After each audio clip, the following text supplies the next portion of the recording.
Assalamualaikum warahmatullahi wabarakatuh. Alhamdulillahirabbil alamin. Wassalatu wassalamu ala asrafil anbiya'i wal mursalin sayyidina wa maulana wa ala alihi washabihi ajmain.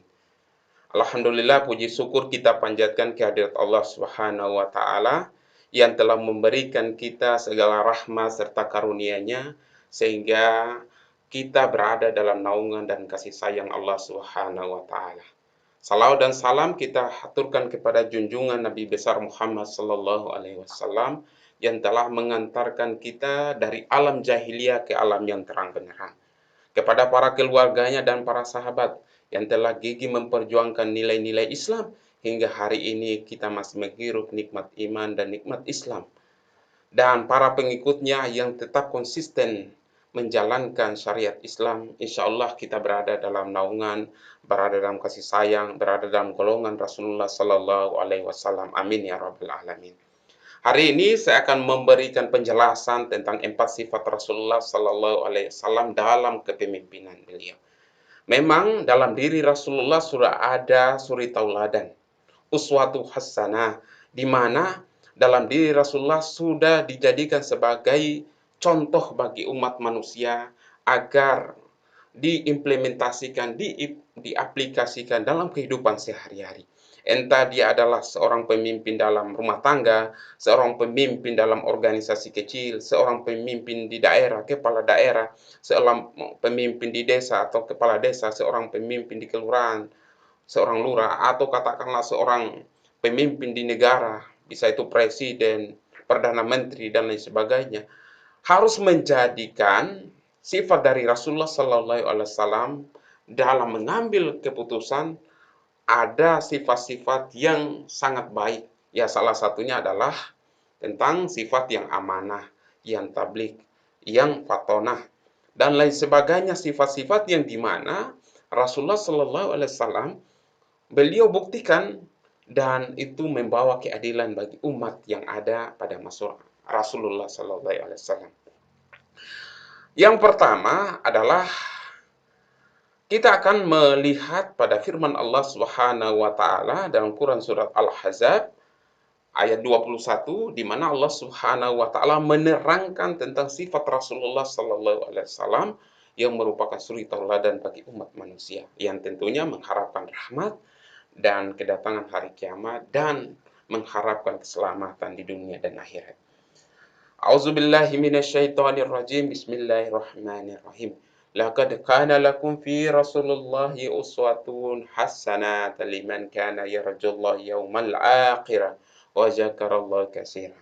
Sesungguhnya telah ada pada diri Rasulullah sallallahu alaihi wasallam itu adalah uswatu hasanah, yaitu suri tauladan yang baik bagi semua orang yang mengharapkan rahmat Allah Subhanahu wa taala dan kedatangan hari kiamat, dan dia banyak menyebut nama Allah Subhanahu wa taala. Ya, banyak menyebut nama Allah yaitu banyak berzikir pastinya. Di sini dikatakan bahwa Rasulullah sudah menjadi uswatun hasanah atau katakanlah suatu tauladan yang baik. Laqad kana lakum fi Rasulillahi uswatun hasanatun liman kana yarjullaha wal yaumal akhir wa dzakarallaha katsiran. Jadi dalam diri Rasulullah itu ada teladan yang wajib kita lakukan ya dalam kehidupan. Kalau Anda melihat ada idola Anda di dunia ini, misalnya ada artis Korea, ada artis India, ada artis Indonesia, ada artis Hollywood, dan artis-artis yang lainnya yang Anda jadikan sebagai contoh, sebagai suri tauladan, di mana Anda sudah berpakaian seperti dia, berperilaku seperti dia, bergaya, berucap, keseharian seakan-akan seperti orang yang Anda idolakan, bisa jadi itu akan menjadi jalan kesesatan buat Anda. Tetapi jikalau kita semuanya belajar tentang bagaimana suri tauladan Rasulullah Sallallahu Alaihi Wasallam dalam kehidupan sehari-hari, dalam memimpin rumah tangga, dalam memimpin sebuah negara, maka itulah jalan keselamatan di dunia maupun di akhirat. Saya akan menjelaskan 4 sifat, di mana 4 sifat ini bisa kita jadikan sebagai kebiasaan ya, bukan hanya sebagai perilaku, tapi menjadi kebiasaannya yang kita lakukan sehari-hari gitu. Yang pertama adalah amanah. Ya, jadi kalau Anda menjadi seorang pemimpin, ya amanahlah. Karena banyak orang yang sudah diberikan kepercayaan menjadi pemimpin daerah, menjadi pemimpin negara, menjadi pemimpin dalam rumah tangga bahkan, itu mereka mengkhianati amanah itu sendiri. Apa itu amanah? Amanah berarti dapat dipercaya dalam menjaga tanggung jawab. Tanggung jawab itulah yang menjadi tugas dia menjadi seorang pemimpin. Bagaimana dia memakmurkan rakyatnya. Bagaimana dia memenuhi janji-janjinya. Bagaimana apa yang dikatakan itu konsisten dengan apa yang diperbuatnya. Itu baru amanah. Tetapi amanah juga bisa kita katakan bahwa suatu sifat yang menjaga barang atau pemberian dari seseorang atau dari Allah Subhanahu wa taala, dan itu akan dijaga sampai si pemiliknya itu mengambilnya. Ya, ibarat seorang tukang parkir yang menjaga mobil, motor atau kendaraan lainnya yang ada di tempat parkiran sampai si pemilik kendaraan itu mengambilnya dan dia berterima kasih sudah menjaga mobil itu sendiri. Tentu si tukang parkir akan mendapatkan ganjaran ya atau gaji atau upah dari si pemilik dari barang atau hal yang menjadi tugasnya dia itu. Ya oleh karena itu menjadi seorang pemimpin harus amanah. Ya anggaplah itu jabatan, anggaplah itu adalah kekuasaan Anda. Apakah itu kekuasaan itu adalah milik Anda? Bukan. Itu adalah milik Allah Subhanahu wa taala yang diberikan kepada Anda untuk dijaga. Ya kalau dalam ilmu sosial bahwa jabatan itu adalah milik rakyat gitu. Ya, jabatan itu yang diberikan oleh rakyat kepada Anda. Anda sudah dipilih, kemudian kalau Anda mengkhianati apa yang menjadi janji-janji Anda, apa yang menjadi tanggung jawab Anda seorang pemimpin, maka disitulah Anda tidak amanah. Ya, begitu juga dalam kehidupan agama, ya kalau Anda sudah diberikan amanah oleh Allah Subhanahu wa taala. Ya, ingat jabatan itu bukan hal yang mengekalkan. Bisa jadi jabatan yang Anda agung-agungkan, yang Anda ambisikan, yang Anda mau ingin dapatkan, bisa jadi akan menjadi malapetaka bagi Anda. Ya oleh karena itu, hindarilah hal-hal yang seperti itu, bahwa menjaga amanah itu harus dengan hati yang ikhlas. Begitu juga, jangan juga kita mengharapkan terlalu banyak untuk diberikan jabatan. Karena mengharapkan terlalu banyak dari manusia itu akan menjadikan kita keluar dari jalur agama. Boleh jadi akan seperti itu. Amanah berarti dapat dipercaya dalam menjaga tanggung jawab. Beliau melakukan berbagai langkah dalam mengajak umat manusia ke jalan yang benar. Beliau telah berhasil membangun suatu tatanan sosial yang modern dengan memperkenalkan nilai kesetaraan universal. Apa nilai kesetaraan universal itu? Adalah rasa cinta, rasa kasih sayang. Meskipun kita berbeda agama, berbeda suku, berbeda warna kulit, berbeda fisiologinya kita, tetapi kita satu dalam artian kita adalah umat manusia yang merupakan makhluk dari Allah Subhanahu wa taala. Kita berbeda dalam hal agama. Tidak ada pemaksaan untuk masuk Islam, tidak ada pemaksaan untuk masuk agama. Tetapi bagi orang yang beragama Islam, itu menjadi kewajiban untuk menjalankan syariat Islam, untuk menjalankan amanah, menjalankan tugas sebagai orang Islam. Kalau diri kita pribadi itu tidak menjadi pemimpin bagi orang lain, minimal kita menjadi pemimpin bagi kita sendiri. Bagaimana kita menjadi amanah bagi diri kita sendiri?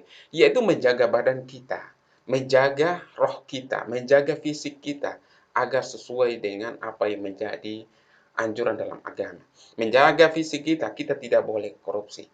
Kita tidak boleh mengambil hak orang lain, tidak boleh mencuri, tidak boleh menganiaya, tidak boleh berbuat zalim kepada orang lain.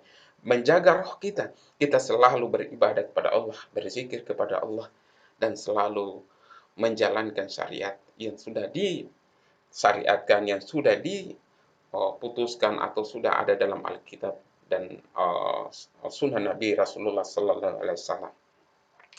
Kemudian semangat kemajemukan dan multikulturalisme. Di sini dikatakan bahwa ada semangat kemajemukan. Di masa Rasulullah itu banyak suku, banyak etnis yang tentunya di situ akan memperkaya satu khasanah budaya yang tidak boleh bertentangan dengan Islam. Apabila bertentangan dengan Islam, maka itulah yang harus diluruskan.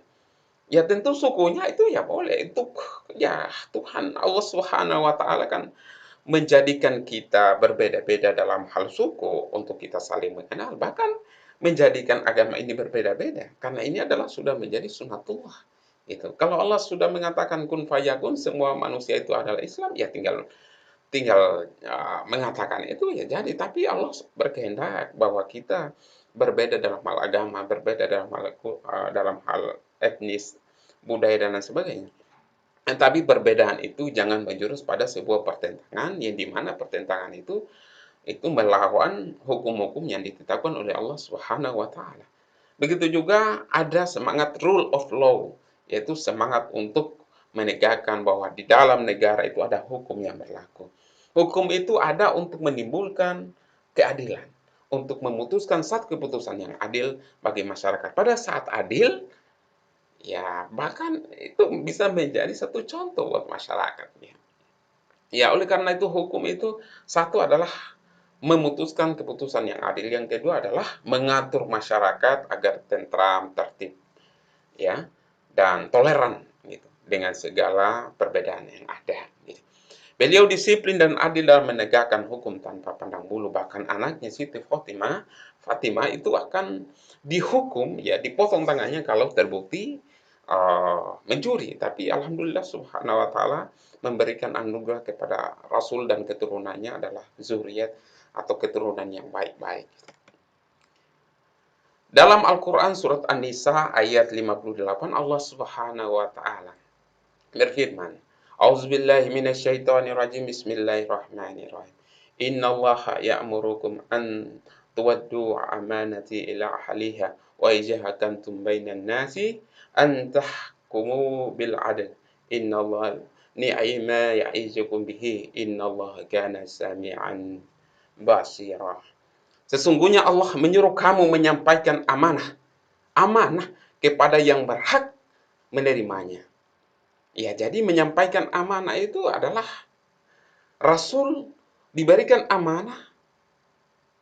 Amanahnya itu apa? Yaitu menyampaikan Al-Quran, menyampaikan firman Allah Subhanahu wa taala kepada yang berhak menerimanya dan menyuruh supaya kamu apabila menetapkan hukum di antara manusia supaya kamu menetapkan dengan adil. Adil itu adalah memutuskan sesuai dengan proporsi yang sebenarnya. Kalau dia sudah melanggar hukum, maka berikanlah hukuman sesuai dengan besaran yang menjadi pelanggarannya. Jangan sampai itu keluarga kita, jangan sampai saudara kita, jangan sampai orang terdekat kita diberikan hukuman dengan hukuman yang seringan-ringannya. Sedangkan orang yang kita musuhi, orang yang menjadi musuh kita, itu diberikan hukuman yang seberat-beratnya. Tentu itu tidak adil. Ya, dalam pandangan hukum, yang harus diputuskan adalah besaran pelanggaran yang dia lakukan. Kalau dia melakukan kejahatan, di mana dia melakukan korupsi, maka ya putuskanlah. Kalau di negara itu bahwa putusan bagi orang koruptor, seorang pejabat yang koruptor, itu diberikan satu hukuman yang lebih berat. Ya, agar tidak menjadi perilaku yang menjadi kebiasaan bagi para pejabat yang lain. Gitu. Tetapi itu jangan hanya karena itu adalah musuh Anda, kemudian Anda putuskan dan seberat-beratnya. Kemudian keluarga Anda, ya Anda Anda hilangkan atau katakanlah itu lindungi ya. Ya, ini akan menjadi sebuah keputusan yang tidak adil. Ya, sesungguhnya Allah memberi pengajaran yang sebaik-baiknya kepadamu. Sesungguhnya Allah adalah maha mendengar lagi maha melihat. Quran Surat An-Nisa ayat 58. Inilah yang harus kita jaga, bahwa sebagai manusia kita diberikan amanah oleh Allah Subhanahu wa taala. Sebagai khalifah di muka bumi ini, Allah memberikan satu amanah untuk menjaga bumi ini yang Allah Subhanahu wa taala telah ciptakan. Kalau kita tidak menjaga, kita membuat kerusakan, bahkan bisa jadi kita akan sama dengan makhluk-makhluk lain yang sudah diciptakan oleh Allah Subhanahu wa taala kemudian dimusnahkan. Gitu. Oleh karena itu, janganlah kita menjadi makhluk yang membangkang, yang jauh dari rahmat Allah Subhanahu wa taala. Kemudian yang kedua, sifat yang kedua adalah sidik. Sidik berarti adalah jujur dalam perkataan dan perbuatan. Abdullah bin Mas'ud radhiyallahu anhu menuturkan Rasulullah sallallahu alaihi wasallam bersabda, "Hendaklah kalian bersikap jujur. Kejujuran mengantarkan kepada kebaikan dan kebaikan mengantarkannya kepada surga. Dan senantiasa seorang bersikap jujur terus berupaya menjaga kejujurannya sampai dengan dicatat di sisi Allah bahwa ia adalah seorang yang jujur. Janganlah sekali-kali kalian berdusta, sebab berdosa akan mengantarkan kepada perbuatan maksiat, dan perbuatan maksiat akan mengantarkan kepada neraka. Sesungguhnya seseorang yang berlaku dusta dan terus ingin berlaku dusta, sehingga di sisi Allah ia dicatat sebagai seorang pendusta." Jadi dusta itu belum tentu dikatakan sebagai pendusta, karena pendusta itu adalah sudah pekerjaannya yang hampir setiap hari dia melakukan dusta atau berbohong. Oleh karena itu, mari kita berdoa semoga kita tidak menjadi orang yang pendusta, tapi dijadikan sebagai orang yang amanah, orang yang jujur, orang yang selalu berada dalam jalan Allah Subhanahu wa taala. Ini dalam hadis yang diriwayatkan oleh Imam Bukhari, Muslim, Abu Daud dan Tirmizi. Dalam Al-Qur'an, Allah Subhanahu wa taala berfirman dalam Quran surat Al-Maidah ayat 8, "A'udzubillahi minasyaitonirrajim. Bismillahirrahmanirrahim. Ya ayyuhallazina amanu kunu qawwamina lillahi syuhada'a bil qist wa la yajrimannakum sana'anu qaumin 'alal a'tadilu i'dilu wal aqrabu littaqwa wattaqullaha innallaha kabirum bima ta'malun." Hai orang-orang yang beriman, beriman. Nah, ini orang-orang. Kalau hai orang-orang atau hai sekalian manusia, itu beda lagi. Kalau hai orang-orang yang beriman, itulah orang yang dalam posisi adalah golongan orang-orang Islam.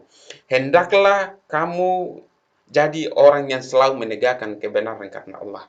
Hai orang-orang Islam, tegakkanlah kebenaran itu karena Allah Subhanahu wa taala.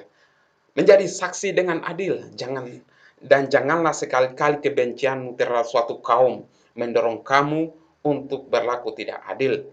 Berlaku adillah, karena adil itu lebih dekat kepada takwa, dan bertakwalah kepada Allah, sesungguhnya Allah Maha mengetahui apa yang kamu kerjakan. Quran surat Al-Maidah ayat 8. Di sini dikatakan bahwa ada perintah bagi orang muslim, ya, bagi kita orang Islam untuk menjadi orang yang menegakkan kebenaran karena Allah.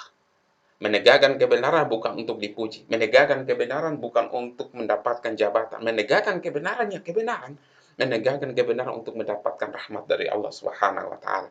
Kalau kita menegakkan kebenaran kemudian dalam hati kita ada hanya untuk kepentingan duniawi, jabatan, uang, harta dan sebagainya, bahkan Allah Subhanahu wa taala memurkai perbuatan seperti itu. Tapi kalau kita menegakkan kebenaran semata-mata hanya mendapatkan rahmat Allah, dari rahmat Allah, yang dimana kita menjadi hamba sebagai khalifah yang diberikan amanah untuk menjaga nilai-nilai kebenaran. Itu yang pertama. Yang kedua adalah menjadi saksi yang adil. Jangan karena keluarga kita menjadi saksi yang bohong, kita menjadi saksi yang tidak adil.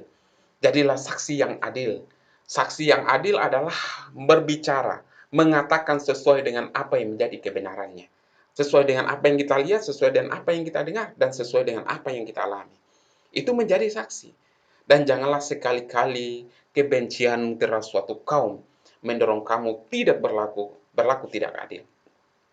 Ini menjadi catatan penting, di mana ada, ya kadangkala ada sekelompok orang yang menyatakan dirinya adalah orang yang paling benar, sehingga menzalimi orang lain. Jangan sampai kita menjadi mayoritas, kita menzalimi orang yang minoritas. Tidak boleh melakukan hal itu. Oleh karena itu, janganlah kebencian. Ini kebencian. Kebencian di mana ada orang yang kita benci, kemudian kita harus berlaku adil juga sama orang yang kita benci. Ini adalah perintah Allah Subhanahu wa taala. Jangan karena kita benci, mereka berbeda suku, berbeda agama, berbeda golongan kepada kita, kemudian kita tidak berlaku adil. Tidak boleh. Tetap kita harus berlaku adil meskipun kepada orang yang kita benci. berlaku adillah, karena adil itu lebih dekat kepada takwa. Ya, takwa itu adalah menjalankan apa yang diperintahkan Allah Subhanahu wa taala dan menjauhi segala apa yang menjadi larangan dari Allah Subhanahu wa taala. Kemudian yang selanjutnya adalah sifat tablik. Sifat yang ketiga adalah sifat tablik. Tablik itu apa? Menyampaikan segala macam kebaikan kepada rakyatnya. Apa yang menjadi kebaikan sampaikan kepada rakyat. Apa yang menjadi kebaikan, manfaat yang baik, ya, atau katakanlah itu adalah kebijakan yang baik, maka sampaikan dengan baik. Gitu.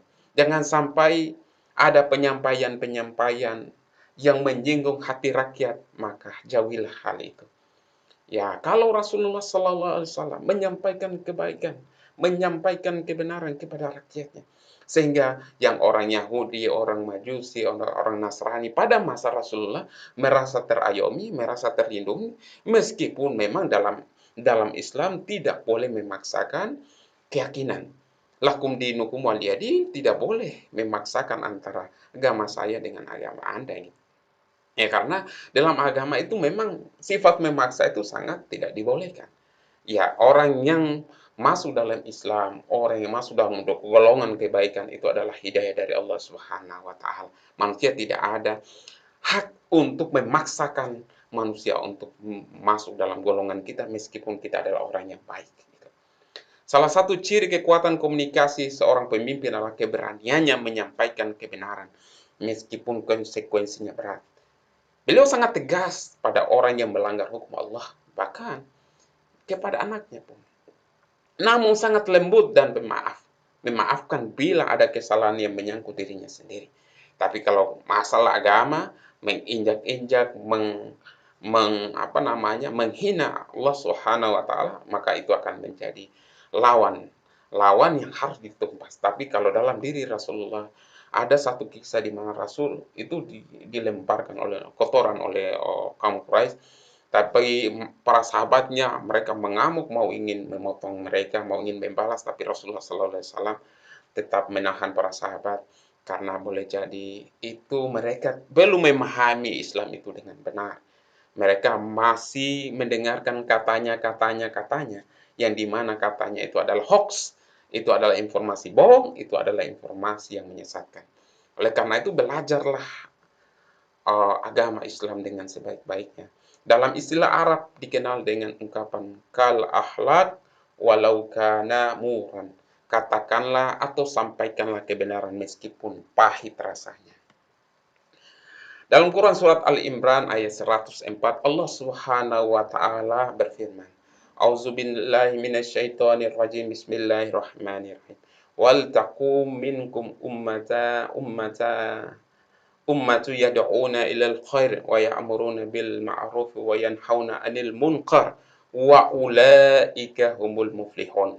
Dan hendaklah ada di antara kamu segolongan umat yang menyuruh kepada kebajikan, menyuruh kepada yang ma'ruf dan mencegah dari yang mungkar, merekalah orang-orang yang beruntung. Jadi orang-orang yang beruntung di sini bisa kita kategorikan adalah pertama menyuruh kepada kebajikan. Menyuruh kepada kebajikan itu adalah menyampaikan kebenaran, ya, menyampaikan nasihat yang baik, menyampaikan kebenaran, menyampaikan hal-hal yang sifatnya terpuji, menyuruh kepada yang ma'ruf, ya, hal-hal yang sifatnya terpuji, yang soleh dan sebagainya. Mari kita sholat, mari kita menjalankan kepemimpinannya kita dengan baik. Seorang pemimpin harus sering sholat. Seorang pemimpin yang tidak pernah sholat, jarang sholat, bolong-bolong sholatnya, saya ragu. Bisa jadi dia akan ya mendustai, bisa jadi dia tidak akan amanah. Ya kepada Tuhannya saja tidak amanah. Pada Tuhannya saja dia remehkan lebih-lebih kepada rakyatnya. Oleh karena itu salah satu indikator seorang pemimpin adalah selalu menjalankan ibadah agamanya, karena seorang pemimpin yang takut kepada Allah akan takut berbuat dosa. Orang yang memimpin itu harus bisa memahami konteks dia dalam beragama. Bukan hanya konteks dalam sosial, tapi konteks dalam beragama. Menyuruh kepada yang ma'ruf dan mencegah dari yang mungkar, mereka itulah orang-orang yang beruntung. Satu adalah golongan umat yang menyuruh kebajikan, yang kedua adalah mengajak kepada yang ma'ruf, yang ketiga adalah mencegah dari hal-hal yang munkar. Itu 3 golongan yang beruntung. Kemudian yang sifat yang terakhir adalah fatona. Fatona merupakan sifat Rasul yang keempat, yaitu akalnya panjang, sangat cerdas. Ya, kalau sekarang namanya pemimpin yang punya visi dan misi, yaitu akalnya panjang dan sangat cerdas sebagai pemimpin yang selalu berwibawa. Selain itu, seorang pemimpin juga harus memiliki emosi yang stabil, tidak gampang berubah dalam hal keadaan, entah itu di masa keemasan maupun dalam keadaan terpuruk sekalipun itu. Jadi Fotona itu orang yang cerdas, orang yang punya visi misi, dan di mana visi misinya itu adalah bukan hanya untuk kepentingan duniawi, tapi untuk kepentingan akhirat, yang membawa umatnya pada keselamatan, pada kejayaan, pada keemasan, di mana Allah Subhanahu wa Ta'ala sudah memberikan nasihat, memberikan satu perintah untuk dijalankan kepada seorang pemimpin, dan seorang pemimpin memutuskan kebaikan kepada masyarakatnya, dan masyarakatnya diajak pada hal-hal yang baik. Itulah pemimpin yang baik. Allah Subhanahu wa Ta'ala berfirman dalam Quran surat Al-Baqarah ayat 269, A'udzubillahi minasyaitonir rajim. Bismillahirrahmanirrahim. Yu'til hikmata man yasha wa may yu'tal hikmata faqad utiya khairan katsira wa may yadhakkaru illa ulul albab. Allah menganugerahkan al-hikmah, kefahaman yang dalam tentang Al-Quran dan As-Sunnah kepada siapa yang dikehendakinya. Jadi, ya Allah akan memberikan anugerah hikmah kepada siapa saja yang dikehendaki. Dan barang siapa yang dianugerahi hikmah, ia benar-benar telah dianugerahi karunia yang banyak. Dan hanya orang-orang yang berakal yang dapat mengambil pelajaran dari firman Allah Subhanahu wa Ta'ala. Ya, oleh karena itu menjadi pemimpin itu harus menggunakan akalnya dengan baik, harus menggunakan pikirannya dengan baik, tentu dengan baik itu untuk mengajak masyarakatnya, rakyatnya pada hal-hal yang menjadi kebaikan bagi umatnya, keselamatan dunia dan akhirat.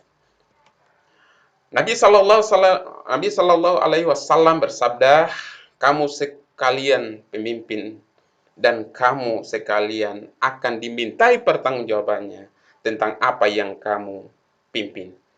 Imam atau pejabat apa saja adalah pemimpin, dan ia akan dimintai pertanggungjawabannya tentang apa yang dipimpinnya. Dan orang laki-laki atau suami adalah pemimpin dalam lingkungan keluarganya, dan ia akan dimintai tentang apa yang ia pimpin. Dan perempuan istri juga pemimpin dalam mengendalikan rumah tangga suaminya. Dan ia juga akan ditanya tentang apa yang dipimpinnya, dan pembantu rumah tangga juga pemimpin dalam mengawasi harta benda majikannya, dan dia juga akan dimintai tentang apa yang dipimpinnya. Hadits riwayat Ahmad, muttafaq alaihi, Abu Daud dan Tirmizi dari Ibnu Umar. Itu saja yang bisa saya berikan, semoga dapat memberikan manfaat kepada kita semuanya. Billahi taufiq wal hidayah. Assalamualaikum warahmatullahi wabarakatuh.